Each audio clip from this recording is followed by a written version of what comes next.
I get up at 7 and I go to work at 9. I ain't got time for living. I'm working all the time. It seems to me I could live my life a lot better than I think I am. I guess that's why they call me the... Today, we're going to talk about the eponymously titled debut album by Rush. Now, I'm doing this for a couple of reasons. So I'm really trying to understand the copyright strikes, the copyright claims that I keep getting.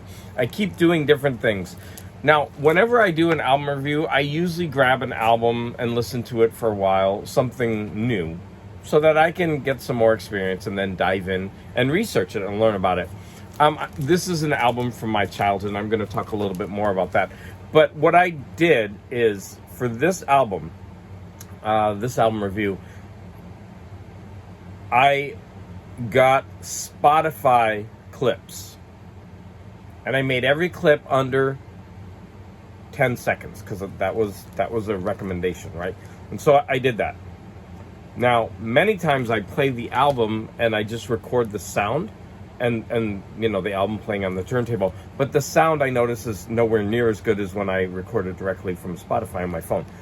So if I get copyright claims on this, then I know that I need to stick to just recording the clips from the album whenever possible, right, to avoid copyright. Okay, let's get back to this. So this is the debut album from Rush, and hold on, let me grab my notes. So I'm sure I don't have to say that Rush is a Canadian rock trio, right? And that this album is from 1974. So I would have been 6 when this came out. In fact, I included this in the album, 6 albums when I was 6 video I did. So this album was actually recorded 5 years after Rush's formation. And this album has 8 songs. And we are going to break down each one of those songs, hearing clips of each. The original drummer was John Rutson, but he had diabetes, and due to complications of diabetes, he couldn't go on tour, and so he retired from the band after this album's release. So the other two, Geddy Lee and Alex Lifeson, they wrote all the lyrics for the album, but Geddy Lee actually wrote all the lyrics to In the Mood, which we're going to talk about later. But otherwise, they both did the lyrics for all the album. But that's not to say that John Rutson didn't do anything. He actually wrote a lot of lyrics, but he didn't share the lyrics with the group. So, of course, they never included them. Neil Peart, who is the replacement drummer, became the permanent drummer of Rush. And he would actually also be the band's primary lyricist. So this album was first recorded at Eastern Sound Studios in Toronto during the dead of night, because that was when the rates were the cheapest and they needed to save some money.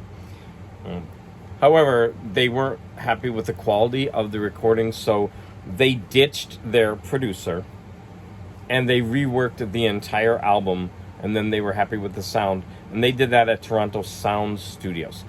However, they released 35,000 copies of this album themselves on their own Moon record label. So the initial album, the Rush logo was red, but later printings had that mistake, and they just kept it magenta. Donna Halper started playing Working Man, the last song of the album, on the classic rock radio station WMMS in Cleveland, Ohio. Now, I'm actually from Cleveland, Ohio, and I remember that song being played on the radio all the time. I knew people who had this album, and so for me, this is kind of like a childhood fixture. The reason that Donna Halper started playing this is because she stated that Cleveland was mostly a factory town, and so the lyrics would really resonate, and they did. So after this became really popular in Cleveland, Mercury Records re-released this. And in fact, mine is a Mercury copy, and The initial run had a red label. This one had a red label, and those are actually pretty rare, just as rare as the original Moon Records release. Now, initially, this album got pretty positive reviews overall. However, in retrospect, Greg Prato of AllMusic stated, while longtime Rush fans can appreciate their debut because they never returned to this style, newcomers should stick with their classics from later years. And I'm actually going to disagree, and I'm going to point out where he's actually wrong as we deep dive into this album. Track number 1 is called Finding My Way.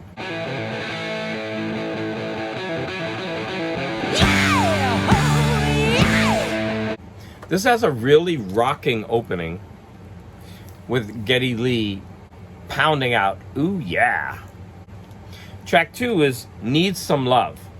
Now this is a short song at a little bit over 2 minutes, and this is also rocking and has a very catchy chorus where Geddy Lee often shrieks.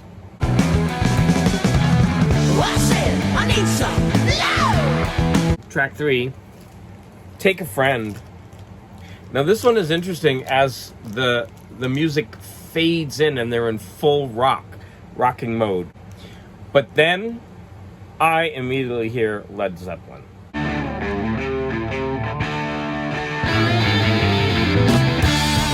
And this is one of the statements that the critics make.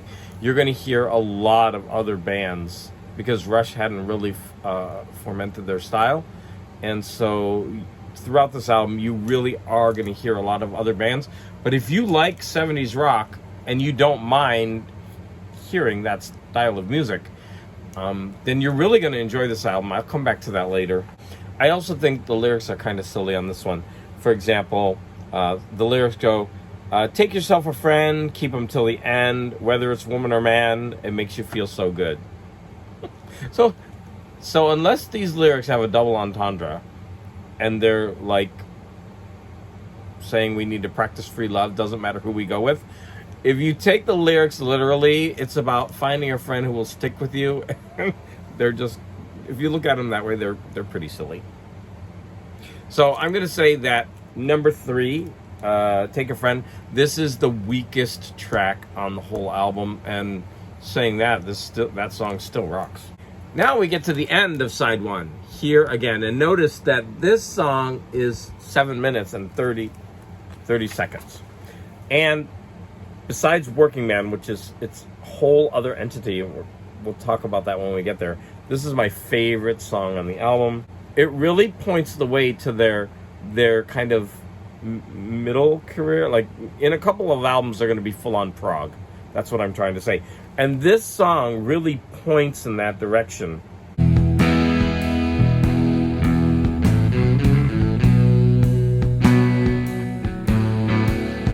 So it's really slow and ponderous at the beginning, and it has this blues flavor. And then it starts to rock, so it totally changes. And the lyrics are interesting and a little bit poetic, so you can really see how they're going to develop this later, even though they're going to have a different lyricist. I say track 4 is a must hear. If you don't listen to anything else on this album, you should listen to track 4 with a caveat. You absolutely have to hear Working Man. Again, we're going to get to that. All right, we're on to side 2. So here we go, side 2. What You're Doing. So What You're Doing is basically a song where Geddy Lee is like yelling at someone for being a jerk. And it's kind of like a fight song. He's like, you better get out of here. Unless you got something else to say, you better get out of here. It's those kind of lyrics, right? And this would really, really work. The lyrics would really, really work. It was like slow, like punching you in the face and quick. But he makes the lyrics really like long and pondered. Like he keeps yelling at this person over and over and over throughout the song. It's by no means a bad song. It's just kind of funny, right? This song is all attitude. And I totally hear Led Zeppelin and Black Sabbath in this song.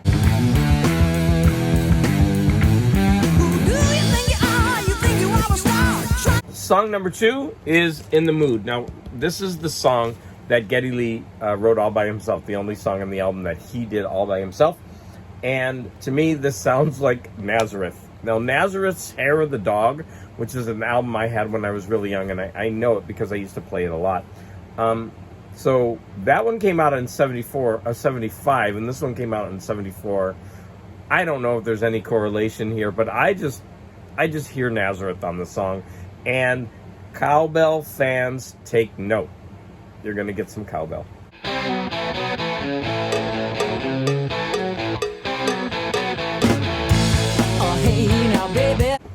Now, I'm not sure, like, the lyrics say, hey, baby, it's 7:45. Now, I'm not sure if it's 7:45 in the morning or 7:45 in the evening. Right? So you could take it either way. Like, he could be at a bar or he could be at home. I interpret the lyrics as the lead singer wants a little nookie right before he goes to work. St. Louis classic rock radio station KSHE would play this song every Friday night at 7:45. That's pretty interesting trivia. Radio stations around the country used to have their own like original flair, and they would play their own. They had their own thing. Like, I remember in Cleveland, it was later though, but every Saturday, I think at midnight, they would play the full Maggot Brain by Funkadelic. Each radio station, even though they were playing the same types of music, it would make them unique. And so I just think that trivia for me about St. Louis is really interesting, especially, compared with the trivia for Working Man, because that took place where I'm from. Track number 3 on side 2 is called Before and After. And so this song is just that. It's basically in 2 parts. This song sounds like so many other rock songs, and I'm not putting it down.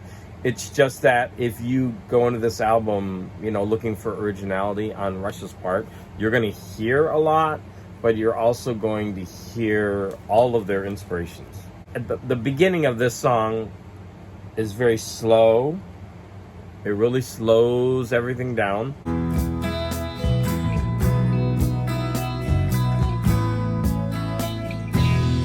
It's got this really long and soft instrumental opening before it hits you full on rocking. It also has a very catchy chorus. Well, the time is right, and it is today. Yeah. Which is interesting because the chorus is deeply sung, and Geddy Lee, we're used to hearing his voice, at a much higher register.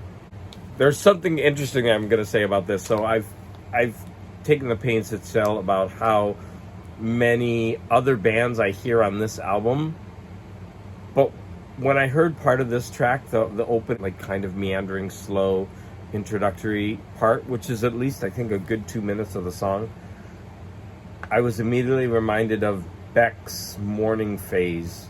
The first 2 songs, there's an opening song called Cycles, and then it goes into either Morning or Morning Phase, and I totally heard that, and I'm sure it's coincidental. I'm sure Beck didn't steal this opening part, but the similarities are astounding, and I immediately heard that song.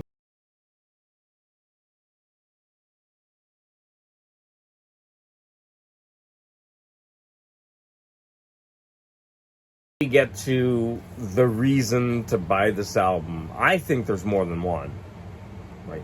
So, but let's talk about Working Man. This song rocks. Now, I'm from Cleveland, and Cleveland rocks. We even have a song that says Cleveland rocks. Not saying that other places don't rock. I'm not doing that, but Cleveland rocks. And I was indoctrinated on Working Man, and this song is killer. It's so good.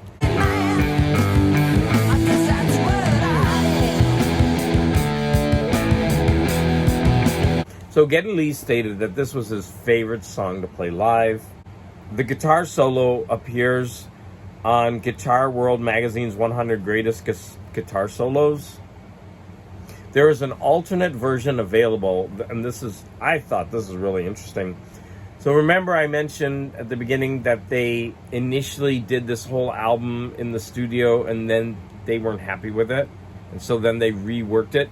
Well, that original version is available in the Rock Band video game as a download to play. And I think later they released it as an MP3. So that's from the original album sessions. I thought that was pretty interesting. Okay, so there you have it. That is my overview of Rush's debut album from 1974. Do I recommend this album?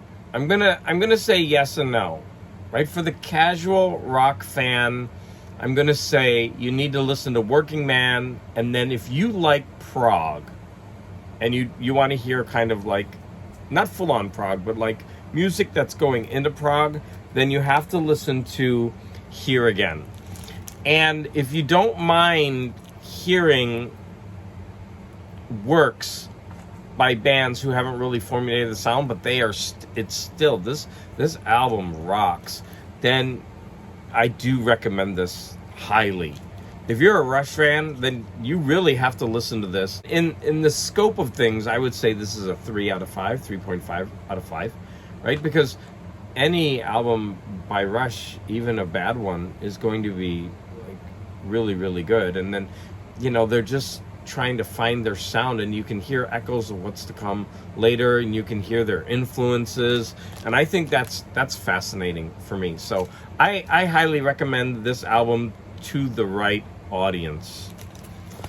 Thank you for watching my review. I hope that all the clips that I included will get through copyright.